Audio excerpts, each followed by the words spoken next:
Hello guys, welcome to study IQ. मैं प्रवीण कुमार आप सभी साथियों का स्वागत करता हूं और उम्मीद रखता हूं कि आप लोग बहुत अच्छे होंगे और आपकी प्रिपरेशन भी शानदार चल रही होगी। जैसा कि आपको विदित है, हमारी मुलाकात होती है इंडियन हिस्ट्री में मॉडर्न हिस्ट्री का जो पोर्शन आता है उस संदर्भ में। इसी कड़ी में पिछले सेशन में हमने देखा था यूरोपियन इन इंडिया, भारत में यूरोपियंस का जो आगमन होता है उसके बारे में, और किस प्रकार पुर्तगीज के द्वारा इंडिया और यूरोप के बीच का जो सी रूट आता है उसको डिस्कवर किया गया और वे अपनी इस खोज के ऊपर अपनी मोनोपोली भी स्थापित करना चाहते थे, व्यापारिक एकाधिकार स्थापित करना चाह रहे थे। जैसा कि हमने देखा था, वास्को डी गामा के द्वारा 60 टाइम्स प्रॉफिट कमाया गया, 60 गुना लाभ उसको मिला। देन इनके द्वारा एक कंपनी यहां पर स्थापित कर दी गई और वाइस राय भी यहां पर अब अपॉइंट किए जा चुके थे। लेकिन आगे बढ़ने से पहले मैं आपको बता देना चाहता हूं, हमारा जो चैनल है स्टडी आईक्यू पीसीएस, अगर आपने अभी तक इसको सब्सक्राइब नहीं किया है तो आज के आज ही कीजिएगा। अपने सभी मित्रों के साथ शेयर भी जरूर कर दीजिएगा। और एक बड़ी ही इंपॉर्टेंट खबर, अगर आप ज्योग्राफी पढ़ना चाहते हैं, एक बेहतरीन क्वालिटी कंटेंट अगर आप पढ़ना चाहते हैं तो स्टडी आईक्यू की पहल है principles of Indian geography, first edition है, शानदार वाला है। आज ही घर बैठे इसे अमेजोन और फ्लिपकार्ट पर ऑर्डर करके आप प्राप्त कर सकते हैं। अब बढ़ते हैं आगे, और मैंने आपको यह बताया था कि पुर्तगालियों के द्वारा अपने इस खोज के ऊपर व्यापारिक एकाधिकार बनाने का प्रयास जो था वह किया जा रहा था, और ब्लू वाटर पॉलिसी, नीले जल की नीति को यहां पर अपनाया गया था, जिसके तहत खुले अरब सागर से गुजरने वाले जहाजों से भी वो टैक्स वसूल कर रहे थे। कार्ड्स एंड फिटोरिया सिस्टम मैंने आपको बताए होंगे पिछले सेशन में। गुरुवार को अपनी मुलाकात होती है, उसी कड़ी में आज हम आगे बढ़ने वाले हैं। तो फ्रांसिस्को डी अल्मेडा की बात अगर की जाए, उसके द्वारा तुर्की, गुजरात और इजिप्ट की जो आर्मी आती है, कंबाइंड आर्मी, उसको 1509 ईस्वी में जो दीव का युद्ध हुआ था, बैटल ऑफ दीव, अर्थात दीव की लड़ाई हम इसे कह सकते हैं। इस दीव की लड़ाई में इनको तीनों की संयुक्त सेना को पराजित कर दिया जाता है। अब जब तीनों की संयुक्त सेना यहां पर पराजित हो गई तो इसके बाद में and to control over Diu, जो दीव का क्षेत्र आता है, यह भी पुर्तगालियों के द्वारा अपने अधिकार में प्राप्त कर लिया जाता है।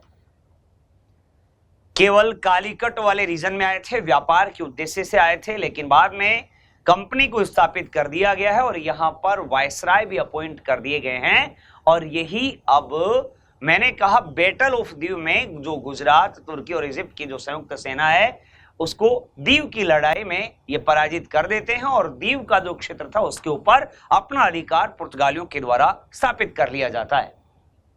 Before this the battle of Chola, Chola का जो युद्ध हुआ था 1508 ईस्वी में यह लड़ा गया था, वो the first Portuguese defeat at sea in the Indian Ocean, Hind महासागर में। इससे पहले पुर्तगालियों को एक पराजय का सामना भी करना पड़ा था।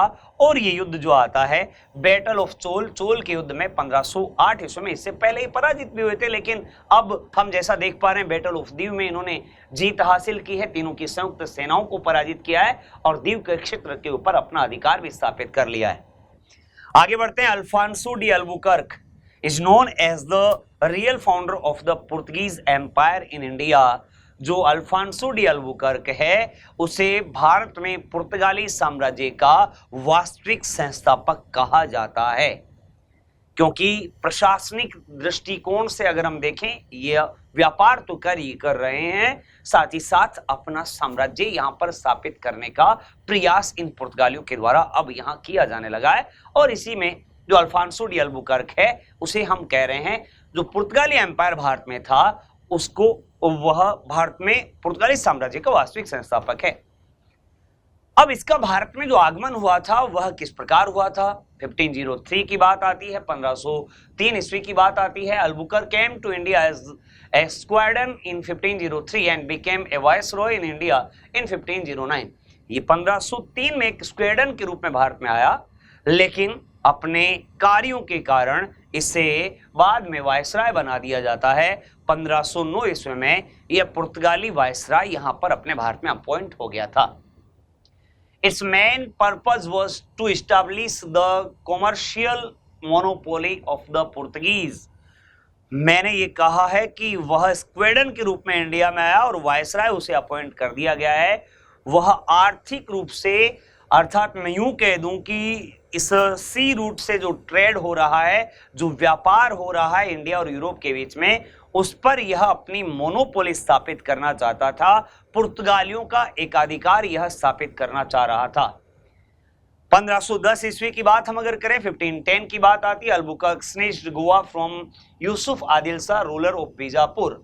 जो अल्बुकर्क है, इसके द्वारा यूसुफ आदिल शाह को पराजित किया जाता और यूसुफ आदिल शाह जो था वह बीजापुर का शासक था और इसी बीजापुर के शासक के पास में गोवा था। तो 1510 ईस्वी में इस अल्बुकर्क के द्वारा यूसुफ आदिल शाह को पराजित कर दिया गया और इससे जो गोवा का रीजन आता है वह छीन लिया जाता है। लेकिन क्या आपको ध्यान में है, गोवा 1510 ईस्वी में ही इनके पास में आ गया है, लेकिन इन्होंने इसे अपनी कैपिटल नहीं बनाया था। अभी 1530 आगे हम डिस्कस करेंगे। नीनो डी कोन्हा जो पुर्तगाली वायसराय आता है, उसने गोवा को बाद में अपनी कैपिटल बनाया था कोची के स्थान पर।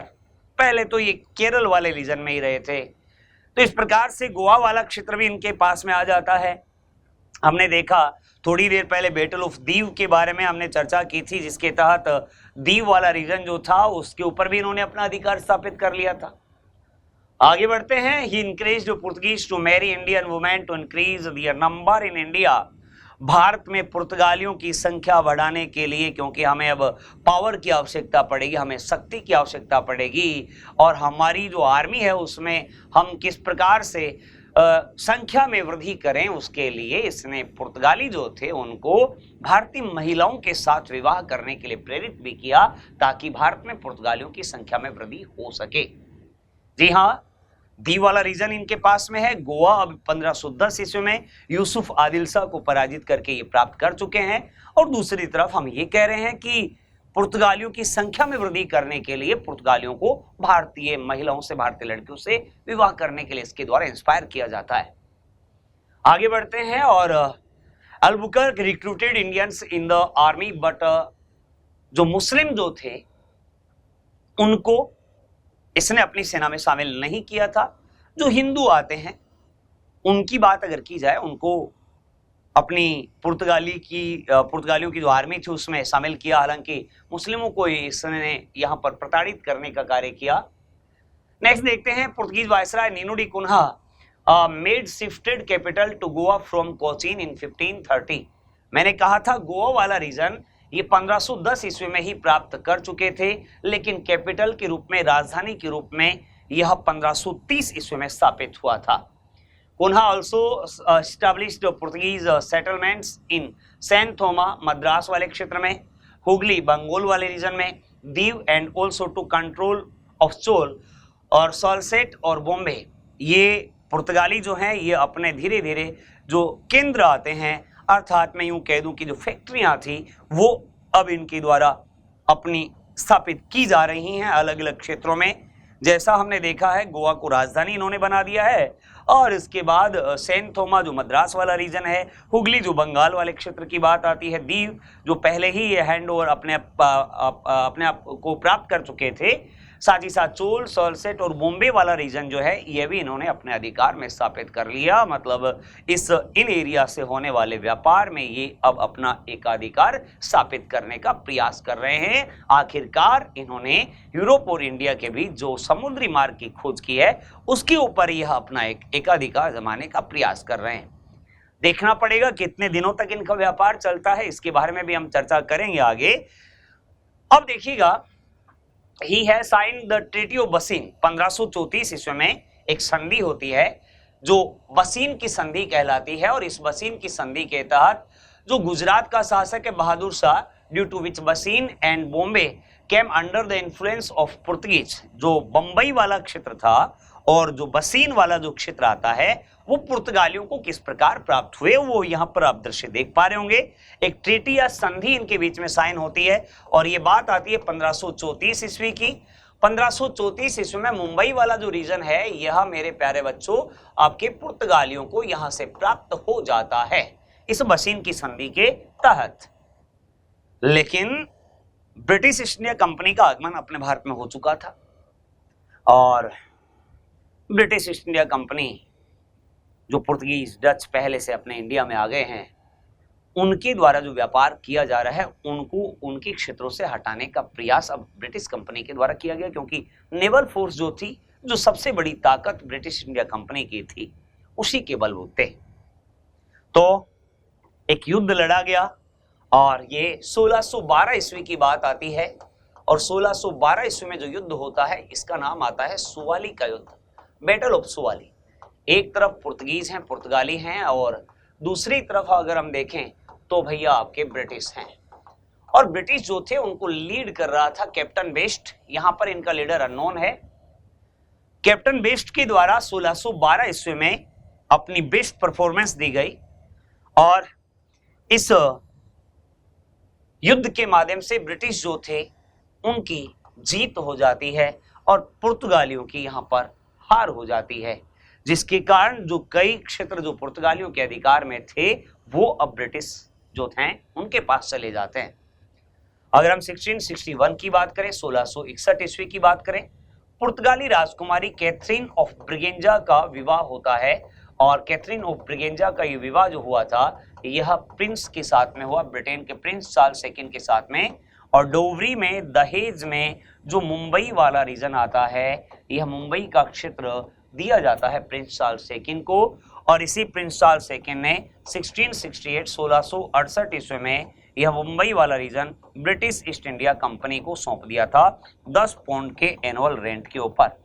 मतलब जो क्षेत्र पहले पुर्तगालियों के पास में था, पुर्तगालियों ने दहेज में, डोवरी में ब्रिटेन के प्रिंस को यह मुंबई का रीजन दिया, जो 1668 ईस्वी में ब्रिटिश ईस्ट इंडिया कंपनी को हैंडओवर कर दिया गया 10 पाउंड के एनुअल रेंट के ऊपर। इस प्रकार जो पुर्तगाली अपना साम्राज्य यहाँ पर फैलाने का प्रयास कर रहे थे, धीरे धीरे वो संकुचित होकर के गोवा, दमन और दीव वाले रीजन तक ही सीमित रह जाते हैं। 1947 अंग्रेज यहां से चले गए थे और 1961 आपको पता होगा ऑपरेशन विजय भारत सरकार के द्वारा चलाया गया और पुर्तगालियों को भी यहां से हटाया गया। तो एक बात हम सीधे तौर पर यह कह सकते हैं, the first European who came to India was Portuguese and the last to leave India Portuguese. Bharat में आने वाले सबसे प्रथम यूरोपियन पुर्तगाली और भारत से जाने वाले भी अंतिम यूरोपियन पुर्तगाली थे, क्योंकि 1961 ईस्वी तक गोवा वाले रीजन के ऊपर इनका अधिकार स्थापित था। अंग्रेज तो 47 में ही चले गए थे, लेकिन ये रुके रहे थे 1961 ईस्वी तक। क्या इनके द्वारा भारत को कुछ दिया भी गया क्या, उसके बारे में भी चर्चा कर लेते हैं। सोशल सिग्निफिकेंस की बात अगर हम करें, सामाजिक महत्व जो यहाँ पर रहा पुर्तगालियों के रहने के कारण, उसके ऊपर अगर डिस्कस किया जाए, the Portuguese established themselves like land holders in the areas of their influence and made roads and canals. उन्होंने अपने आप को भूमि के स्वामी के तौर पर यहाँ पर रखा, अर्थात ऐसे लगा जैसे वे स्वयं ही लैंड होल्डर हों और उसी के अकॉर्डिंग इन्होंने भारत में विकास का भी कार्य करवाया। जैसे सड़कें उनके द्वारा बनाई गई, कुछ नहरें इनके द्वारा बनाई गई। Albuquerque encouraged the Portuguese to marry Indian women to increase their influence। ऐसा मैं पहले भी कह चुका हूं। They endeavored to end social evils। उनके द्वारा जो सामाजिक कुप्रथाएं आती हैं, जैसे सती प्रथा की बात हम अगर करें, अल्बुकर्क के द्वारा ही सबसे पहले गोवा वाले रीजन में सती प्रथा के ऊपर रोक लगाने का प्रयास किया गया था। तो दो बातें आती हैं। वैसे तो ब्रिटिश ईस्ट इंडिया कंपनी के समय 1829 में सती प्रथा के विरुद्ध में एक अधिनियम लागू किया गया था राजाराम मोहन राय के प्रयासों से, लेकिन पहले यूरोपियन जिन्होंने भारत में सबसे पहले सती प्रथा पर रोक लगाने का प्रयास किया, तो हम कह सकते हैं पुर्तगाली हैं और अल्बुकर्क ने गोवा वाले रीजन में ऐसा करने का प्रयास किया। ये सामाजिक महत्व हम देख सकते हैं। तो क्या कोई रिलीजियस इंपोर्टेंस भी यहाँ पर था? जी हाँ, देखते हैं। तो अगर हम चर्चा करें, वे वैसे तो धर्मांध रूप से कट्टर हम कह सकते हैं ईसाई धर्म का प्रचार प्रसार वो कर रहे थे और उनके द्वारा यहाँ पर इसी वास्तुशैली में चर्च जो थे उनका निर्माण यहाँ पर करवाया गया। साथ ही साथ अगर हम चर्चा करेंगे, यहाँ पर जो सेंट जेवियर आते हैं, जो प्रसिद्ध संत हुए हैं, वो उनका आगमन जो हुआ वह भी पुर्तगालियों के समय ही हमें देखने को मिलता है। इसके अलावा कई सारी ऐसी फसलें हैं। एग्रीकल्चर में अगर हम देखें, कृषि में देखें, तो पुर्तगाली जो थे उनके द्वारा उन्हीं वस्तुओं के, उन्हीं कृषि उत्पादों के को बढ़ावा देने का प्रयास किया गया जो कैश क्रॉप्स थे, नगदी फसलें थी। कई फसलों की शुरुआत भारत में पुर्तगालियों के द्वारा ही की गई, जैसे चिली की बात हम अगर करें, रेड चिली जो आती है, क्योंकि पहले मसालों के रूप में भारतीय ब्लैक पेपर अर्थात काली मिर्च का ही प्रयोग किया करते थे। तंबाकू की खेती का प्रचलन सबसे पहले भारत में पुर्तगालियों के समय हुआ। मेज की बात अगर की जाए, टोमेटो, साथ ही साथ पोटेटो एंड काजू, चेशू की बात हम अगर करें, तो ये वो फसलें हैं। अर्थात मैं ऐसा कह सकते हैं, हम नगद फसलों की बात अगर की जाएगी, उनका उत्पादन जो है वह भारत में सबसे पहले पुर्तगालियों के द्वारा ही प्रारंभ किया गया था। तो आज के इस सेशन के माध्यम से हमने जानने का प्रयास किया जो प्रारंभिक आपके कुछ महत्वपूर्ण पुर्तगाली वायसराय थे और पुर्तगालियों का सामाजिक, धार्मिक और आर्थिक रूप से क्या प्रभाव भारत के ऊपर रहा, ये भारत से कब गए थे, किस प्रकार इन्होंने अपने साम्राज्य को स्थापित किया और बाद में ब्रिटिश ईस्ट इंडिया कंपनी के आने से केवल गोवा, दमन, दीव वाले क्षेत्र तक ही सीमित होकर के रह गए, ये जानने का प्रयास किया है। उम्मीद करूंगा बेहतरीन तरीके से मैंने आपको ये समझाने का प्रयास किया और आपको समझ में गया, समझ में भी आया होगा। लाइक जरूर कर दीजिएगा, कमेंट कर दीजिएगा। बाकी की चर्चा, बाकी की बात हम अपने अगले सेशन में करने वाले हैं। तब तक के लिए bye bye, take care, thank you so much.